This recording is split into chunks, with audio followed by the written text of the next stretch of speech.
మాట్లాడిన మాటల్లో నాకు బాగా అబ్జెక్షన్ అనిపించిన ఒక సందర్భం సార్. మంచు విష్ణు గారు అంటే మీకు కన్నప్ప రిలీజ్‌కు ముందు ఇంటర్వ్యూ ఇచ్చారు. అంటే ఆ ఇంటర్వ్యూలో మిమ్మల్ని ఆయన హోస్ట్ లాగా ఒక యాంకర్ గానో చూడలేదు. ఒక పెదనాన్న స్థానంలోనో, ఒక బాబాయ్ స్థానంలోనో కూర్చోబెట్టి వాళ్ళ ఇంటి విషయాలు కూడా మీరు రండి, మీలాంటి పెద్ద మనిషి వస్తే కూర్చోడానికి మేము రెడీ అని చెప్పేసి మీకు అంత పెద్ద స్థానం ఇచ్చారు. అయితే కన్నప్ప సినిమా రిలీజ్ అయిన తర్వాత సినిమా రన్నింగ్‌లో ఉంది, థియేటర్‌లో ఆడుతుంది. అక్కడ శివపార్వతులు సెట్ కాలేదు, వాళ్ళని చూడడానికి నాకు ఇబ్బందిగా ఉంది, సో ఇలాంటి కామెంట్స్ చేశారు. మిమ్మల్ని అంత నమ్మిన మనిషి అన్నేళ్ళు కష్టపడి అన్ని కోట్లు ఖర్చు పెట్టి సినిమా తీసి మీకు అంత స్థానం ఇచ్చి మీకు అంత ప్రయారిటీ ఇస్తున్న మనిషి, సో ఒక రకంగా చెప్పాలంటే చావోరేవో అన్నట్టు సిచ్యువేషన్ విష్ణు గారిది. అలాంటి టైంలో మీరు అలాంటి కామెంట్స్ చేయడం కరెక్ట్ అంటారా? 100% తప్పేం లేదు. ఎప్పుడు చెప్పాను నేను? 9వ రోజు చెప్పా సార్. 9వ రోజు చెప్పాను నేను చూసింది 8వ రోజు సినిమా, 9వ రోజు పెట్టా. 10వ రోజు పబ్లిష్ అయ్యి ఉంటాను నాకు తెలిసి. అంతే సార్. 10 రోజుల తర్వాత అప్పటికి అయిపోయింది సినిమా, కలెక్షన్లు అయిపోయినాయి. అయిపోయినాక కూడా చెప్పకపోతే అట్లా వాళ్ళకి తెలియాలి కదా వాళ్ళ సినిమా ఏం తప్పు. నేను సినిమా చూడలే ముందు, సినిమా చూస్తుంటే డెఫినెట్గా పెట్టుండేవాడు కదా ముందు చూస్తుంటే. నేను 10 రోజుల తర్వాత కలెక్షన్లు కూడా అయిపోయినాక కలెక్షన్లు ఇంకా రావట్లేదు అనే టైంలో సినిమా చూశాను నేను చూసినప్పుడు థియేటర్లో జనం కూడా లేరు, అయినా చూసి సినిమా. సో ఆ తర్వాత 1 or 2 days తీసేసినట్టున్నా సినిమా. సో అప్పుడు పెట్టాను నేను. మీకు విష్ణు గారు ఏమైనా ఫోన్ చేశారా? నేనే ఫోన్ చేశాను, విష్ణుకి ఫోన్ చేసి మోహన్ బాబు గారికి కూడా ఫోన్ చేశాను. ఓకే. ఫోన్ చేసి మీరు ఈ తప్పు చేశారు, ఎందుకు చేశారు ఈ తప్పు? ఈ ఎవరు లేకపోయినా కానీ ఆడేది ఆ సినిమా, బ్రహ్మాండంగా ఆడేది సినిమా, సూపర్ హిట్ అవ్వాల్సిన సినిమాని మీరందరూ కలిసి average cinema, below average cinema చేశారు. ఫ్లాప్ సినిమా అన్నాను నేను ఇప్పటికి కూడా. ఓపెనింగ్ వచ్చింది ఆ మాత్రం. బట్ ప్రభాస్ లాంటి వాడు మీకు డేట్లు ఇచ్చి చేస్తున్నప్పుడు దాన్ని మనం నిలబెట్టుకుని ఉంటే ఎంత సెన్సేషనల్ అయ్యేది ఆ సినిమా. సో బాగా తీయటం వేరును, ఒక కంటెంట్ని చంపుకోవటం వేరు. ఇవాళ చాలామందికి అర్థం కావాల్సిన విషయం, పులిని చూసి నాకు బాహుబలిని చూసి బాహుబలిని, త్రిబులార్ని చూసి త్రిబులార్ చేయలేం మనం. అంతే. మనకి ఈ కాళహస్తి మహత్యం కానీ, భక్త కన్నప్ప కానీ 2-3 వర్షన్స్ 4-5 వర్షన్స్ తీశారు. ఇప్పటికి 10 సార్లు తీశారు సినిమాలు. తెలుగులో 2-3 సార్లు వచ్చినా మిగతా భాషలో కూడా తీశారు. సో అది అన్ని సార్లు ప్రూవ్ అయిన సినిమా. మరి ఇప్పుడు యావరేజ్ ఎందుకయింది? అక్కడ ప్రతిసారి భక్తిభావం నిలబడింది, ఇక్కడ భక్తిభావం నిలబడలేదు. ఇక్కడ శివుడు పార్వతి వెకిలిగా ఉన్నారు. అది చెప్పాలి. నేను చెప్పాను, డైరెక్ట్గా ఫోన్ చేసి చెప్పాను. నేనే ఇట్లా యూట్యూబ్లో పెట్టుకోవాలా, యూట్యూబ్లో పెట్టే ముందే ఫోన్ చేశా. పెడతానని చెప్పలేదు, అది వేరే. బట్ వాళ్ళకి ఫోన్ చేసి చెప్పాను, ఇద్దరికి చెప్పాను. మోహన్ బాబు గారిని గట్టిగా అన్నా నేను, మీరు పట్టించుకుని ఉంటే ఇట్లా ఉండదు సినిమా. ఎందుకంటే ఆయన అసిస్టెంట్ డైరెక్టర్ చేశాడు, యాక్టరు, మంచి యాక్టరు, ఆయనకు తెలుసు, అన్ని విషయాలు తెలుసు. మరి పట్టించుకోకుండా భక్తి లేకుండా సినిమా తీసి భక్త కన్నప్పని వారియర్ సినిమా చేస్తే ఎట్లా ఉంటుంది సినిమా? ఆ సినిమా రేంజ్కి ఆ సినిమా ఆడింది వాళ్ళ. బట్ అదే ప్రభాస్ గారిని వాడుకొని చేసినందుకు చేసిన ప్రభాస్ క్యారెక్టర్ చాలా బాగుంది ఆ సినిమాలో. కానీ ఎప్పుడైతే ఎవరైతే శివుడు భక్తుడైన, శివుడే సరిగ్గా లేకపోతే ఇంక భక్తి ఎక్కడ వస్తుంది? సో క్యారెక్టర్ ఫిట్నెస్ ఒకటి కావాలి. వచ్చి అనామకుడిని పెట్టినా పర్వాలేదు, బాగుండేది. ఈ అనవసరంగా ఈయన పెట్టి డబ్బులు బొక్కది. ఆ డబ్బులే ఇప్పుడు నష్టం వస్తాయి. ఒకవేళ నష్టం వస్తే వాళ్ళిద్దరికి ఇచ్చిన ప్రతి రూపాయి నష్టమే నా లెక్కలో. అంటే సో అందుకని ఇప్పుడు మీరు అన్నారు, మీరు ఇంతకుముందు కూడా అన్నారు, నాకు ఈగో అనో లేకపోతే కోపం అనో ఇంకోటనో మన వాళ్ళకు కూడా మనం చెప్పకపోతే ఏంటి? ఇది కాకుండా నన్ను సీనియర్ ఇంతకుముందు అడిగారు, మీరు ఈ ఇండస్ట్రీ కోసం ఏంటని. ఇండస్ట్రీకి ఈ పాఠం చెప్పాలి. ఇది నేను చెప్పకపోతే, నాకు తెలిసినంత వరకు తప్పో ఒప్పో నేను చెప్పింది చెప్పకపోతే రేపు ఇంకోళ్ళు తీస్తారు, ఇంకో కన్నప్ప తీస్తారు, అది ఫ్లాప్ అవుతుంది. మీరు పాండురంగ మహత్యం తీశాడు రాఘవేంద్రరావు గారు, పాండురంగాన్ని, ఆయన ఇలాగే తప్పులు చేశాడు, అది పోయింది. సో భక్తి సినిమాని భక్తిభావంతో మీరు తీయకపోతే ఆ సినిమాలు పోతాయి. మీరు పాండురంగ సినిమా తీసుకోండి, కన్నప్ప తీసుకోండి, ఇంకోటి తీసుకోండి. మరి బాలకృష్ణ గారు, రాఘవేంద్ర గారు పెద్ద సినిమానే కదా అది. మరి ఎందుకాళ్ళ పాటలు కూడా బాగానే హిట్ అయినాయి, ఎందుకాళ్ళ? దాంట్లో పాత సినిమాలో ఉన్న భక్తి ఏది? ఆ ఎమోషన్ ఎక్కడ దొరికింది? రాలేదు. ఎందుకు రాలేదు? ఎందుకు తీయలేకపోయారు మీరు?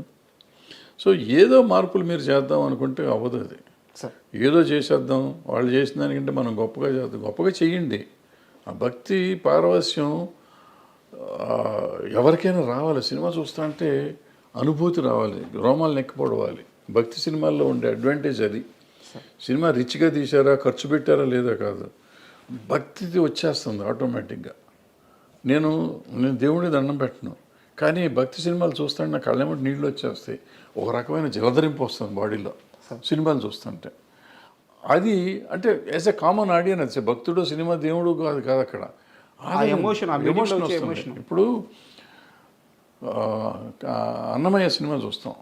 అన్నమయ్యలో ఆయన జీవితం అంతా ఆయన కోసం దారపోస్తాడు. దారపోసినాక ఆ లాస్ట్ సీన్లో ఉన్నప్పుడు అప్పుడు జోలపాట పాడావు చూడు అంటే ఆయన విష్ణుమూర్తి పాడతాడు, వెంకటేశ్వర స్వామి పాడతాడు ఆ పాట. అవును, నా పాట మీ నోటికి ఉండా అంటే నేను జన్మ తరించింది అయ్యా అంటా ఉంటే వల్ల వల్ల వల్ల వల్ల ఈ రోజుకి ఏడుస్తాను నేను. అది 20 సార్లు చూశాను నేను, చూసి ఉంటా 20-30 సార్లు చూసి ఉంటా. ఈ రోజుకి లాస్ట్ అప్పుడప్పుడు భక్తి భావాలు అని 15 నిమిషాలు వేస్తారు. ఆ డైలాగ్ వచ్చినప్పుడు ఏడుపు వచ్చేస్తుంది. అది దట్ ఈస్ పవర్ ఆఫ్ ఇది భక్తి. 1 మంత్ బ్యాక్ రాఘవేంద్రరావు గారిని కలిసాను సార్.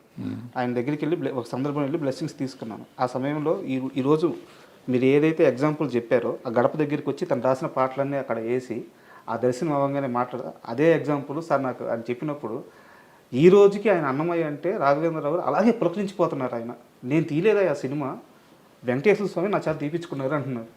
మీరు అంటున్నట్టు అది భక్తి సినిమా. అది అందులో అన్ని 100 తప్పులు ఉన్నాయి. ఆ సినిమాలో లేనన్ని తప్పులు ఆ సినిమానే ఫాలో అయ్యారు. ఈ సినిమా కన్నప్ప కూడా అందులో వెంకటేశ్వర స్వామి వాళ్ళు అందరూ కలిసి అది చేయలేదు ఇది చేయలేదు అన్నప్పుడల్లా వీడు మారిపోతూ ఉంటాడు ఈ భక్తుడు అన్నమయ్య.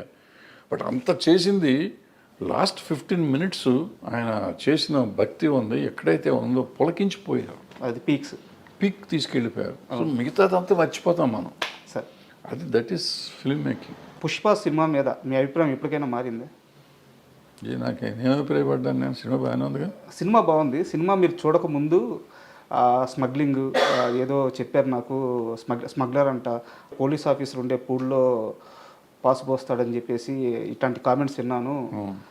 సో నాకు సినిమా చూడబుద్ధి కావట్లేదు అని చెప్పేసి మీరు ఒక స్టేట్మెంట్ అన్నారు. సినిమా చూసిన తర్వాత మీ అభిప్రాయం మారిందా? సినిమా కూడా నేను ముక్కలుగా చూసాను. నాకు సినిమా పెద్దగా అంటే బట్ నాకు సెకండ్ హాఫ్ నచ్చిందని చెప్పాను. తర్వాత వీడియో పెట్టాను, మీరు చూడలేదేమో. సెకండ్ హాఫ్లో ఫ్యామిలీ ఎలిమెంట్ ఏదైతే ఉందో, మిగతా సినిమా అంతా చండాలం నాకు ఇప్పటికీ కూడా. కానీ నా పెద్ద ఇష్యూ మామూలు రెగ్యులర్ కమర్షియల్ సినిమా అదే పెద్ద పట్టింపు కాదు. కానీ వైఫ్ అండ్ హస్బెండ్ ఎలిమెంట్ తీశాడు, అద్భుతంగా తీశాడు. వాళ్ళిద్దరూ ఆ అమ్మాయి ఈయన కోసం, ఈయన అమ్మాయి కోసం పడే పాటలు ఉన్నాయి. పుష్ప రష్మిక కోసం, రష్మిక కోసం, రష్మిక అర్జున్ కోసం వాళ్ళు మాట్లాడే మాటలు కానీ కమర్షియల్గా బాగున్నా కూడా నిజంగా కూడా ఎమోషనల్గా కూడా ఉన్నాయి. ద సేమ్ టైం ఒక భార్యాభర్తల అనుబంధాన్ని అటువంటి క్యారెక్టర్స్ మీద చూపించడం అనేది చాలా గొప్ప విషయం. ఇప్పుడు ఏదో మామూలుగా మిడిల్ క్లాస్ ఫ్యామిలీలో ఉంటుంది, ఇట్లా డబ్బు ఉండి ఆడ స్మగ్లింగ్ చేసేవాడికి ఒక భార్య మీద అంత ప్రేమ ఉంటుందా? అసలు భార్యను అంత ప్రేమించాలా, ఆ భార్య భర్తను అంత ప్రేమించాలా? అద్భుతంగా ఉంది అది. ఆ ఎలిమెంట్ చాలా బ్రహ్మాండంగా ఉంటుంది ఆ సినిమాలో. సార్ నాది ఇంకో క్వశ్చన్ ఏంటంటే, అంటే ఒక 12-13 ఏళ్ళ నుంచి మీరు నాకు తెలుసు సార్. అంటే నేను మిమ్మల్ని దగ్గరగా చూస్తున్నాను, మీరు ఎక్కడున్నా మీ గురించి నాకు తెలుసదు కాబట్టి నేను మిమ్మల్ని ఫాలో అవుతున్నట్టే. తమ్మారెడ్డి గారికి ప్రతి విషయంలో ఒక అభిప్రాయం చాలా నిక్కచ్చిగా ఉంటుంది, ఆయన ఒక మాట మీద ఉంటారు. బట్ నాకు ఎప్పుడూ కూడా చాలా పెద్ద కన్ఫ్యూజన్ ఏంటంటే మీ విషయంలో, చిరంజీవి గారి విషయం సార్. కెమెరా లేనప్పుడు చిరంజీవి గారి గురించి మీరు ఎంత గొప్పగా చెప్తారంటే, నా బ్రదరయ్యా, నా తమ్ముడయ్యా, అంటే మేము వినున్నాం, మీతో పాటు పనిచేసినప్పుడు మేము వినున్నాం, నా తమ్ముడయ్యా, నేను సినిమాలు తీసాను, నాతో సినిమాలు తీసాడు, నేను ఇచ్చినప్పుడు రెమ్యునరేషన్ తీసుకున్నాడు, మా అనుబంధం ఇట్లాంటిది, నా స్టూడియోలో ఉండేవాడు, ఇంత గొప్పగా చెప్తారు చిరంజీవి గారి గురించి. కెమెరా లేనప్పుడు 4 మనుషులు క్లోజ్డ్ పీపుల్ ఉన్నప్పుడు. అదే కెమెరా పెట్టంగానే చిరంజీవి గారి అభిప్రాయాలని, ఆయన వెళ్ళే మార్గాలని మీరు క్వశ్చన్ చేస్తూ ఉంటారు. ఇది నాకు అర్థం కాదు సార్ అసలు. అంటే మీ చాలాసార్లు అనుకున్నాను. ఆల్రెడీ ఇంతకుముందు సమాధానం చెప్పాను, మోహన్ బాబు గారి విషయంలో సమాధానం మీకు చెప్పాను, సేమ్ సమాధానం ఇది సార్. ఇప్పుడు ఆయనతో కూడా నేను మాట్లాడి చెప్పినవి ఉన్నాయి కొన్ని.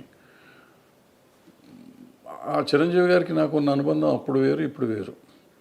బట్ నాకు నచ్చినట్టు చెప్తాను, నచ్చని నాకు మీరు చెప్పినవి అన్నీ నిజం. ఆ నిజం నాకు ఇంకా అనుబంధం అట్లాగే ఉంది నా మనసులో. ఆయనకి మనం ఇవాళ చాలా దూరం అయిపోయాం కాబట్టి, బట్ నాకు అనిపించింది చెప్పాలి. ఎందుకు చెప్పాను మోహన్ బాబు గారికి ఆ సినిమాని గురించి ఎందుకు పెట్టారు మీరు, వాళ్ళ జీవితం నాశనం అయిపోతుంది కదా అన్న. జీవితం నాశనం అవ్వదు, నెక్స్ట్ టైం ఆ తప్పు చేయకూడదు అనేది నా పాయింట్.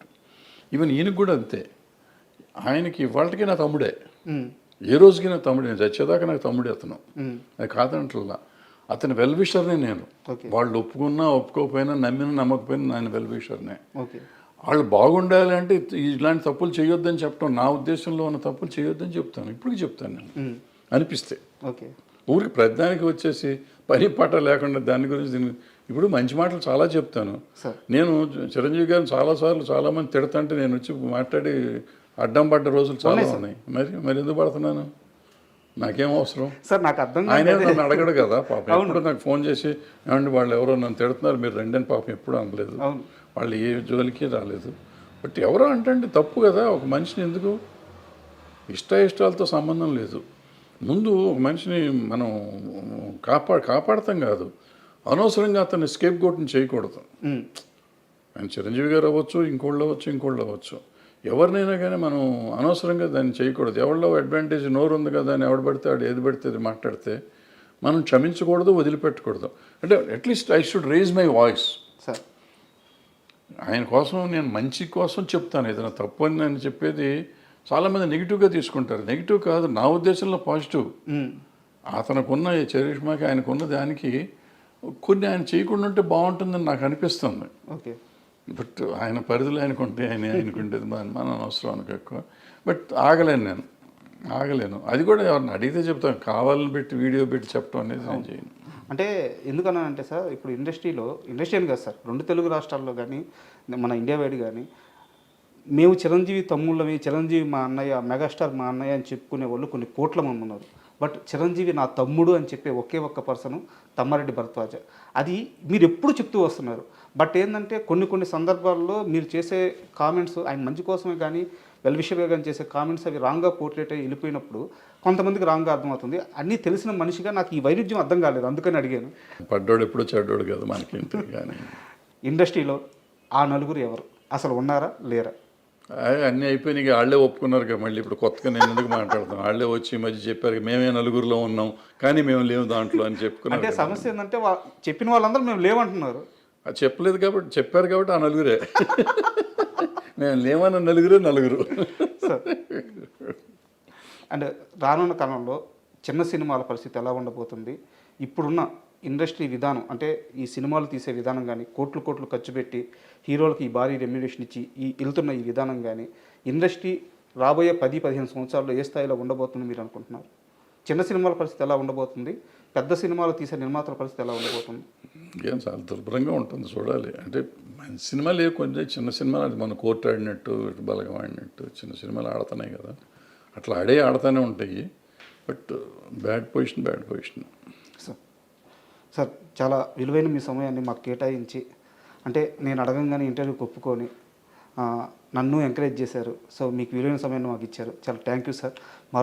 మరో మంచి టాపిక్తో వీలైతే మళ్ళీ ఒక మంచి ఇంటర్వ్యూ చేద్దాం. Thank you.